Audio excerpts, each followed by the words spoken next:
Hello everyone, my name is Moosa. I'm the curator of the Reclaiming Power, Women and Intersecting Inequalities exhibition, inspired by the Oxfam South Africa Inequality Report. We're here in Newtown, Johannesburg at the Workers' Museum. Hope you enjoy the show. So this room speaks particularly to the foundations of how our economy has been built in South Africa, the foundations of it all. It speaks to the different movements that have existed to challenge the way that this economy has been structured. It speaks to how women have been fighting over the years to challenge the way that the minerals and energy complex has made it difficult for them to work. It speaks to how minors have been treated along the years. It speaks to how the Women's Charter was actually founded before the Freedom Charter, but it's been minimized and it hasn't been recognized over the years. We have over here a work called the Charter by Msezane, which is a response to all of the work that has been done in terms of activism, in terms of making sure that people understand that all the promises that were made in this charter haven't been actually fulfilled. So this is quite an interesting space here. What we also have is some quotes over here that are actually from the report. So we see here, for example, South Africa's economy is dominated by large-scale mining, minerals energy production, which supports mining such as Sasol and Eskom, as well as the financial sector. So what this has meant for a lot of women is that their needs haven't been taken into account, especially black women. And we've seen a black labor system that exists that's been really reliant or mainly reliant on cheap labor. And women have been fighting against that for many, many years. So this space is really in honor of that. Just figuring out where we come from, how we got into this particular position, and trying to figure out a way forward. The MEC stands for the Minerals Energy Complex. And it was put forward by Zavera Rustamji and Ben Fine in the early 90s, who came up with the idea to help us understand how economic development occurred from the latter part of the 19th century and through apartheid. The MEC is an analysis of the industrial development that focuses on interdependencies of different powerful groups in society, between different industrial sectors and with the state. There are several ways in which the MEC industrial structure can impact on economic and gender inequality. The first is in terms of employment. So MEC sectors are highly capital intensive. That means they have, in terms of output, they have a lot of machines and very few workers. So MEC sectors don't generate a lot of new employment when they grow. This was recognised during apartheid, and there was a lot of state support for labour-intensive economic activities, and as well as support for access to land to ensure low white unemployment. But unemployment did rise in the late apartheid period, as economic sanctions and political uncertainty meant that capitalists didn't want to invest in productive activities outside of the MEC. So rather than invest in production or manufacturing, money was channeled into the financial sector. In terms of gender inequality, jobs in the MEC tend to be better paid than in other sectors, and these jobs were traditionally and continue to be occupied by men in the main. So in 1994, the South African economy was heavily skewed. MEC sectors dominated the economy. Labour-intensive sectors like textiles, that were already in decline, were further decimated when they were exposed to competition from overseas. These sectors historically employed mainly women on their shop floors. Wage inequality in South Africa between men and women stemmed largely from differences in wages across occupations and skill, with women's employment concentrated in low-wage activities, such as domestic work. There was also a very concentrated pattern of ownership that developed under apartheid. So in 1994, the six large conglomerates controlled the vast majority of economic activity, In fact, in 1988, they collectively owned 83% of the stock market. So profit and wealth was heavily concentrated in the hands of a very small white elite. There were major transformations that were taking place at the level of the world economy. In the 1990s, we saw a wave of mergers and acquisitions across the US, UK and much of Europe, as multinational corporations consolidated their ownership and control. This period was also marked by corporate restructuring that was informed by a process referred to as downsize and distribute. So corporations were stripping away what they saw as non-core activities to be outsourced and focused then on what they called core competencies in order to maximize the returns to their shareholders. So in this way, the success of a corporation was now evaluated by the value of its shares and not necessarily how productive it's been in producing and employment and investment. Part of this has also involved the proliferation of global value chains as multinational firms outsourced production and other non-core activities to low-cost suppliers. It's also a context of highly mobile international capital that was flowing across national boundaries, finding for short-term high returns. So finance and financial markets became the sort of dominant institutions in economic activities and also key sites for the amassing of wealth. So in this context, the South African economy emerged from apartheid and opened up.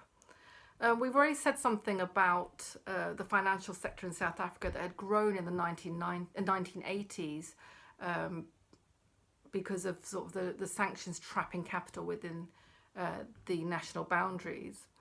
Now, this previously trapped capital was eager to internationalise and profit from this new financialised accumulation and the wealth that could be amassed on financial markets internationally.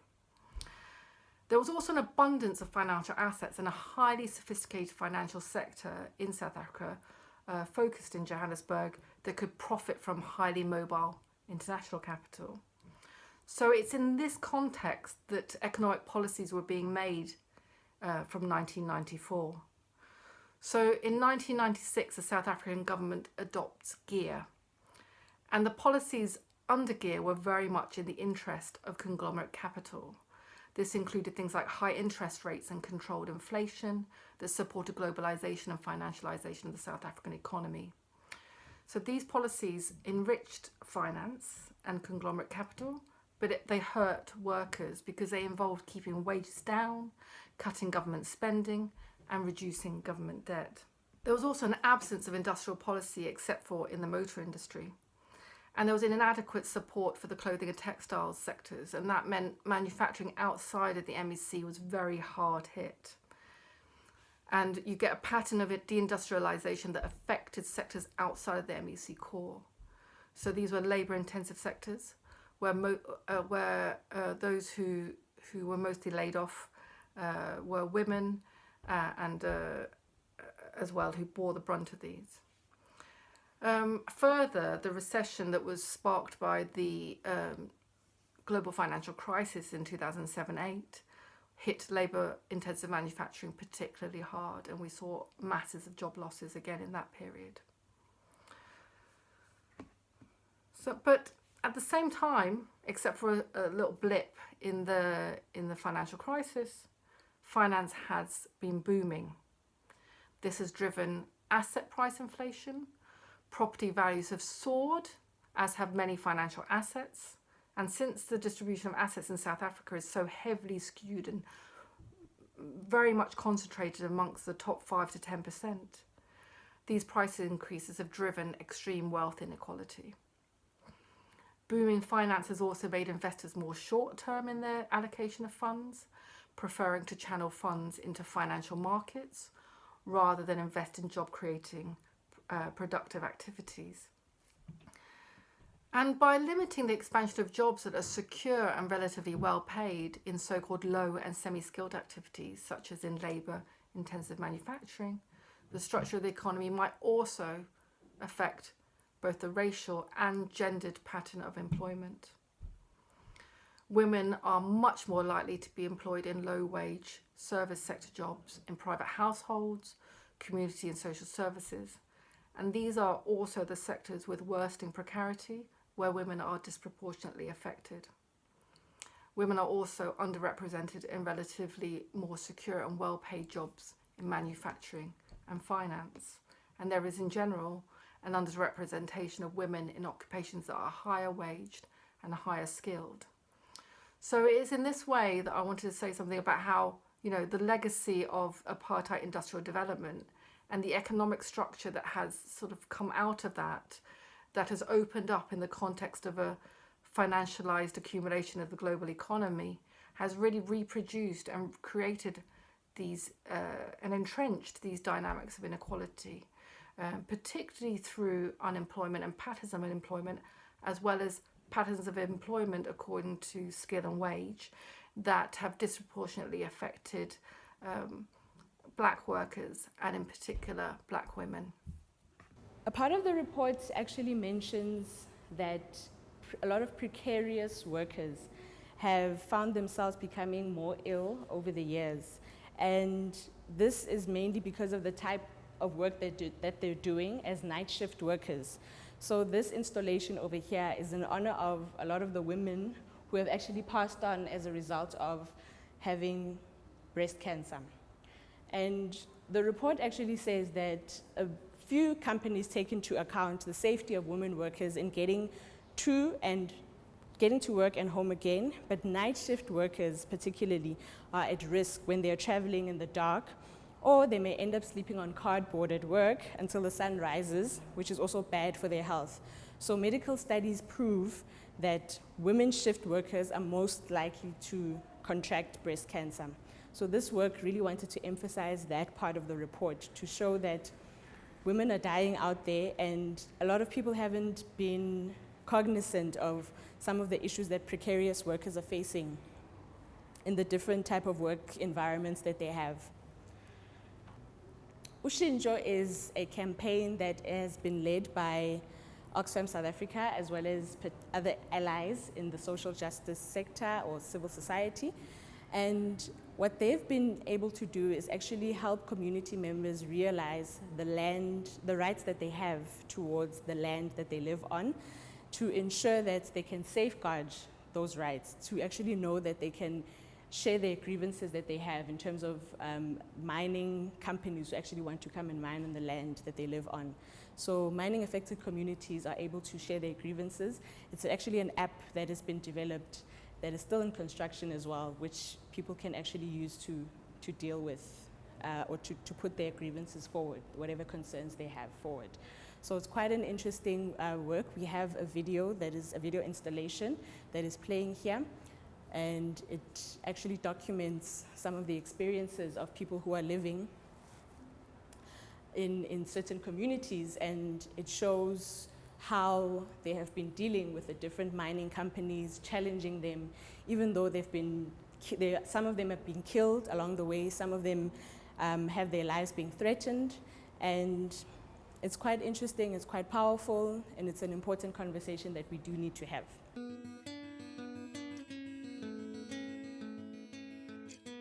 The Strengthening Rural Democracy project is an outcome of work that AFRA has been doing with people living and working on farms in the Umgungundlovu district.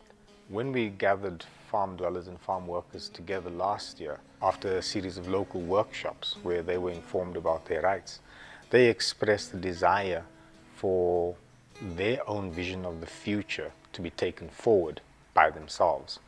It was at that point that AFRA was very generously assisted by Oxfam South Africa to allow farm dwellers and farm workers to take that opportunity through this project.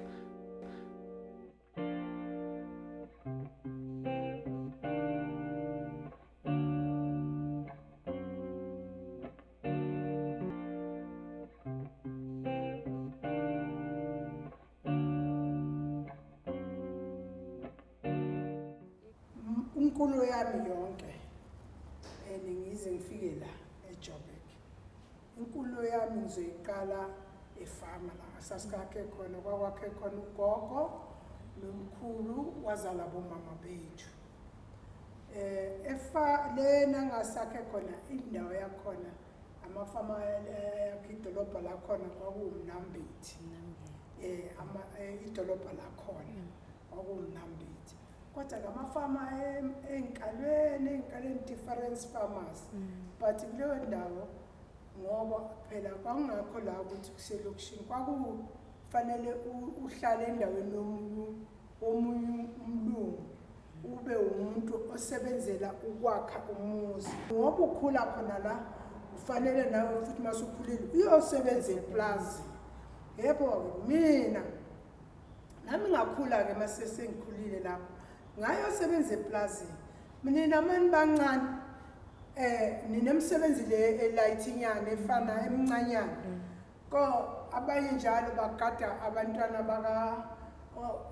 qala phela sasingabizi ukuthi abelungu umshadikazi womnikazi wefama kwakuwunona owami umsebenzi kwakuwugada amatswele kodwa small chicken umsebenzi wami we-small chicken engangosebenza kulelo bhuku mawubona ukuthi usuwonile akakubonisi ukuthi uzokupanisha kanjani uzokushaya kanjani yazi wayenzani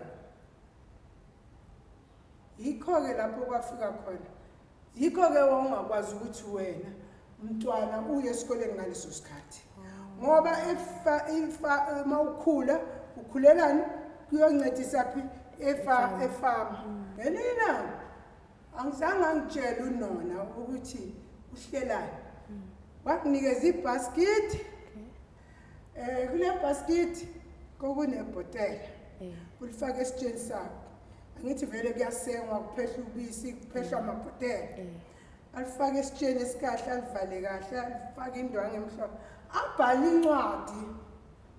incwadi mayeyibhala ayifake la envelopini ayifake la yathi kuwe gijima usele uyekama uyonikeza ukopolo phela umuntu onephandleni ukopolo wekama lo ufaka zonke izinto lezi hamba nikeza ukopolo wekama vele uzomthola usayitsheni omkhulu angithi usayitsheni omkhulu uzomthola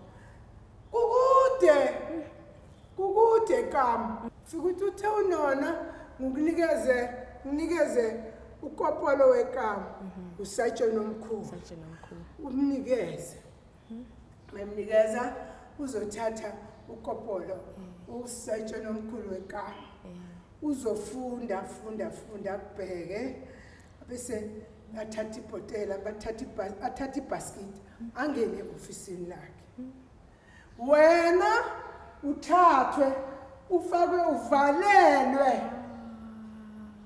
masuvaleliwe uzohlala awazi ukuthi wena uvalelwe e-police station ethi angithi uzazi unganacala uhlala bazoyihlalela kuthi mase kuthanda bona bavule ekama labakuvalele khona uphi base bekubuza bathi why udelela unona angisanga nimdelele mina unona wena ulalela unona ngiyamlalela mina unona bakusela kushola khona ulaliswe phansi ushaywe ebunu noma ushaya amalantshisi amathathu noma ushaya amalantshisi awu-4 uphinde futhi bhala incwadi ifakwe kule athathe ubhotela bese kufakela incwadi phakathi gijima uyise kunona uyafuthelwa ngapha uhamba ukhala ngendlela kodwa makufanele ugijime ugijime ufika laphana ufike futhi ufike nentambama sokuntambama noma kunini ufike uthi the ukopolo ngokunikeze nayibhaskidi nayincwadi ayithathe-ke manje ayifunda athi nona ukulungisile uyangidelela ngilaleli phinde futhi ungangilaleli ngizobuyela futhi ekhaya akushaya ngathi mangikhula mangihleli ngiyi-1 ngathi mina angeke ngisebenze umlungu mase sisedanawosi ugogo amakhulu nathathu umuntu owashona kuqala umkhulu edanawosi mase sisedanawosi lana ngathi angeke ngisebenze umlungu mina mangikhula ngoba ngishayiwe ngayobuhlungu hayi mthule mama abasasebenzi-ke manje abasasebenzi manje eplazini sesisemakholweni sesisedanawosi bahleli lapho mama nangu-ke lapha esefundela naye umsebenzi emakhishini kodwa ngaleso sikhathi kwakuthafu ukuthi ungumama utholakala usebenze eGoli awunganapasa ngithi so noma usebenza kwamlungu loyo ozokuthatha wawumuntu ohlala ufihliwe hayi-ke umama wasebenza lapha emakhishini kwashona nogogo bayishona babeshona kwakhosta ukuthi nami ngize ngapha lokhuzana yilapho-ke umama wayefuthi sengimdala phela ngiyinkulunkulu ekade ngayanga esikolweni ngoba sikhulela emaplazini sikhulela ukusebenzela eplazini yila umama athi ngithi ngokufunele umsebenzi nawe emakhishini ngoba uyakwazi ukusebenza eplazini ungasebenza la emakhishini ngathi mama mina ngiyamsaba uzongishaya ngithi mina ngikhule kwazi ukuthi umlungu uyakushaya nje uyakushaya kungabi nalutho ngiyabasaba mina sekudala yabona ukuthengisa I'm sure mina angizange ngiqale ngokuthengisela mina ngibe yi-street vendor ngaqala ngathengisela ugogo wami sisedanawosi ngoba lapha nasasakhe khona kwaku endaweni zabantu and then lapha kwakunestarfan lapha yana kwakusekuqala ingathi nje abantu bayayiphilela so ugogo mayeqokelele imali yakhe uthengisa nami ngaqala ngathengisela ugogo ngathengisela umama ngaze ngasithengisela nomndeni wami that's why ngithi mina ngiqale kudala kodwa sengiyithengisela mina njengoba ngisahleli lapha ku-street trader eJubetan president lapha itafula lami ase ngisikhulisela mina why ngingazange ngifuna ukuyasebenza ngathi angeke ngize mina ngisebenze kumlungu ngoba wakushaya kakhulu umlungu eplazini but ngiyabonga inkulu nogogo ubekezela ugogo nokusebenza nje nokuphatha ngoba kwangenza ukuthi nami ngikhona ukukhulisa ukhona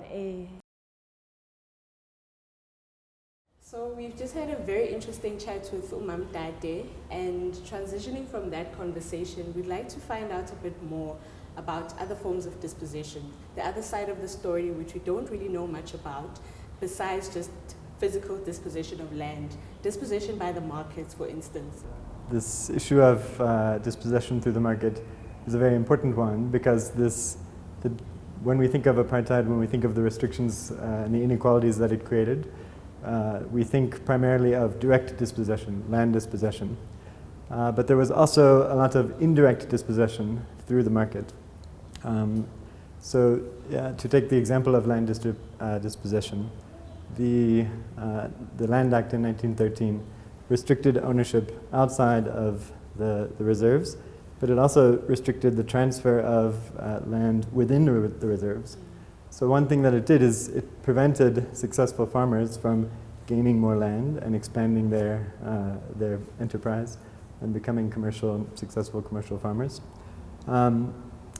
So this kind of restrictions on the market prevented the development of an independent commercial farming class and kept people in the reserves at very low levels of subsistence, and with the goal obviously of forcing them to be migrant laborers for the large enterprises in the cities, the mines, and the industries. And I think, so one aspect, or one sector that was still open to black people, to poor people, and to black women in particular, was retail trade, because commercial farming was sort of closed off, and so there were these opportunities for retail trade.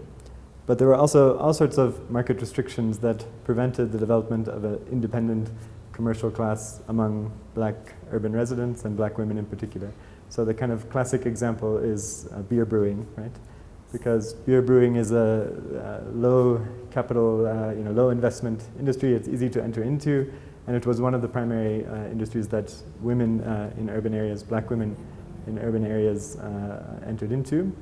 But it's one where all sorts of restrictions were put in place to limit the development of independent producers.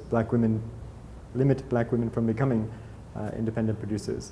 So in Johannesburg, where we are, there was a municipal monopoly on selling traditional beer or sorghum beer to African consumers. And so this thing, which was the main source of employment for black women, they were legally restricted from doing it, and there was a legal monopoly of municipal beer halls which sold beer to workers. And the women who did try and manage to do this trade, faced constant repression and arrest and confiscation of their goods.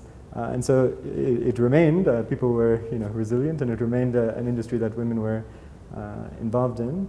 But it's one where the opportunities for growth and expansion and establishing a secure, independent economic base were very limited. So we have this legacy of market inequality, which reinforces the inequality between classes and races and genders in South Africa. So I think that's a good example of the way the market was used. It wasn't, especially after the 1960s, it wasn't direct dispossession. It's not that people were told you can't have this business, but if they wanted to have the business, they're competing against a large multinational corporation that has had a long history of support from the state and protection from the state to allow it to get to that position. So you have this unfair market competition which keeps people in a sort of marginalized position in the same way that land dispossession did. So it's not to say that the direct dispossession was not important, but that these were the sort of two hands of dispossession.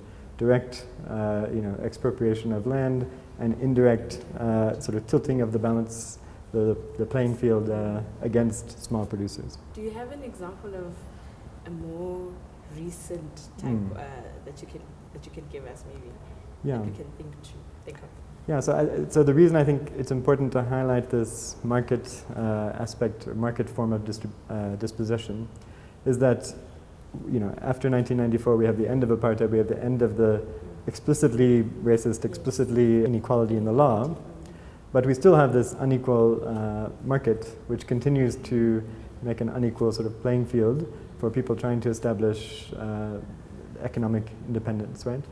So we have the story is not even a different story, it's the same story that continues. We have not addressed that market inequality which strongly advantages large producers over small producers. So it's a reason that we have actually a relatively small informal economy in South Africa. People think that we have there's informal traders and there's lots of informal activity, but compared to similar countries around the world, we have a relatively small informal sector, and it's because so many of our sectors, which in other countries would be dominated by small producers, here they're dominated by very large producers. So all kinds of manufacturing, all kinds of retail are dominated by very large, multinational corporations. And what we've seen since 1994 is the expansion of these corporations, especially in retail, for example. Retail has expanded into townships, into rural areas, formal, large-scale retail. And so those were areas where previously, small producers and women and black people in general would have some advantage because they, live in the areas and they know the market. But with the expansion of, shopping malls and shopping centers and, big multinational corporations trading in these areas, it puts the pressure and crowds out those small producers. And so we do have this informal sector, but it's relatively small and it's very limited. It's very difficult to advance and to establish a secure base, so it makes it a very precarious sector. And we think of informal sector as being sort of inherently precarious, but there are ways to structure the market so that you can promote small producers and allow sort of economic independence. But in South Africa, we have this strength of these very large producers which crowd out that possibility. There's a lot of focus in policy on foreign traders, right? That, restricting foreign traders from certain type of activities because they seem to be outcompeting local traders.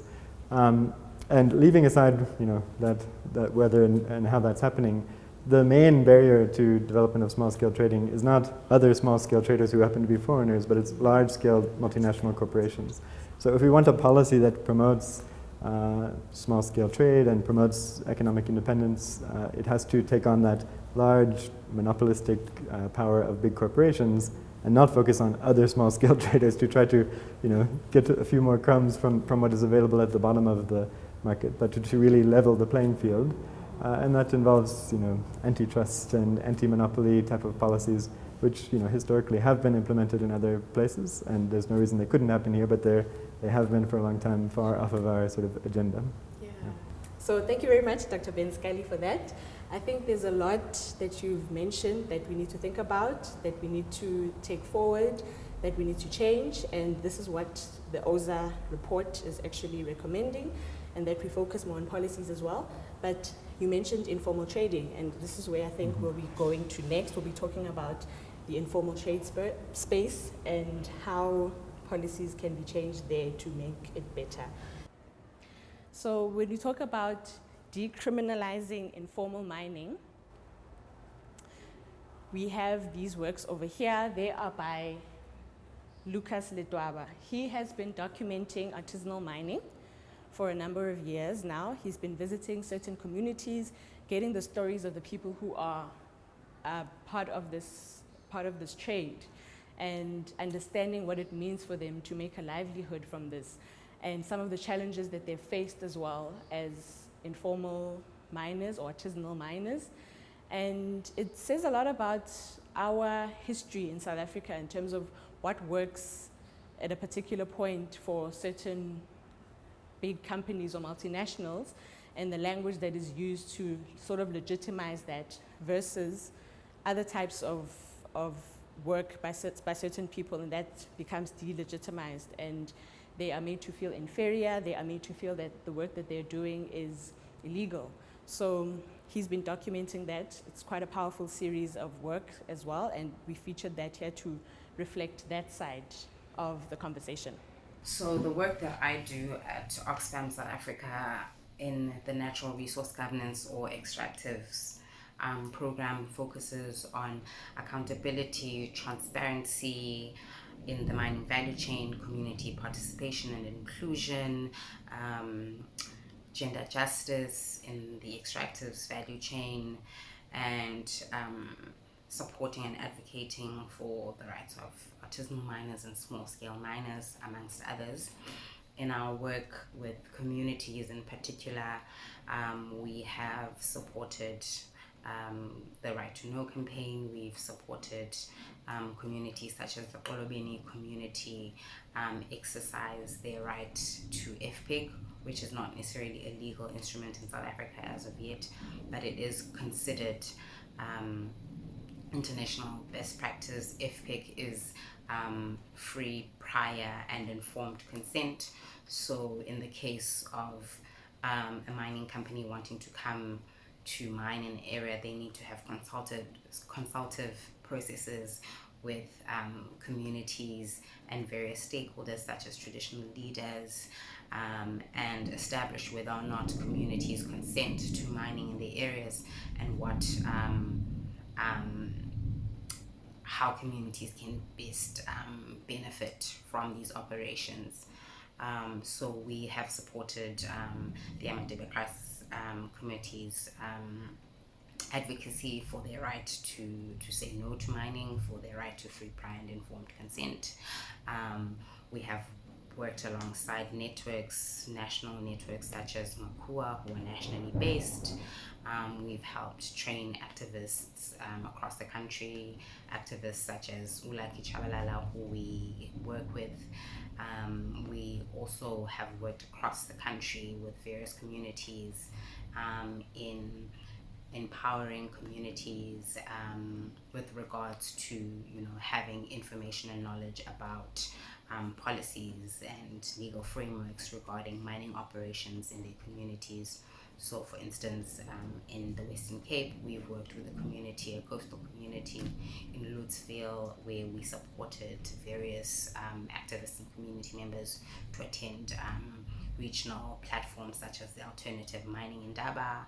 We've also gone into those communities such as Lutzville, where we've trained over 200 activists on policies and legislative frameworks such as social labor plans. We have also worked with communities in KwaZulu-Natal, where communities had been dislocated or relocated by mining companies, and we've helped facilitate conversations between the various stakeholders to ensure that those people who were wrongfully moved were attended to in terms of, having new houses built for them and being compensated for the land that they had been removed from. We continue to do this work across the country. We have here a guest who will be speaking about women's work, the role of labor policy, and how it hasn't been conducive to how women have been working. And she will introduce herself. So welcome to you, Baba. Please tell us about yourself, who you are, where you're from, the organization that you're affiliated with. Thank you for having me, Phumzile. It's an honor. My name is Baba Tamana Qobule, but everyone calls me Baba. I'm originally, where home is Utne, Kwanabuhle, which is no surprise to the work that I do, because it's an industrial, it's a township situated along an industrial strip. So that's where my initial questions started forming around women's work in relation to the structure of the economy.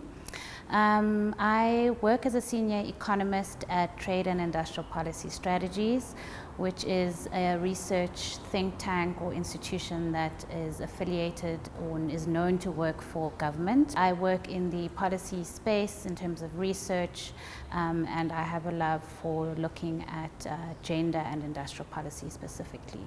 So please tell us a bit more about your understanding and your perspective of policy and around women's issues, and what are the limitations that are existing? I would say that industrial policy continues to entrench what they would call a patriarchal capitalist system, and you correctly pointed to the structure of South Africa, particularly around the MEC. And I would say that the limitations, of course, economics reflects the dominant ideology, and it's no different in industrial policy. Yes, it is, you could say on one element, it's underfunded. Industrial policy aims to restructure the economy in this current phase of our economic development. But yes, it is underfunded, but even if it is underfunded, we should be asking ourselves the questions of how or what does it mean to reconstruct the structure of the economy in ways that don't exploit women's work.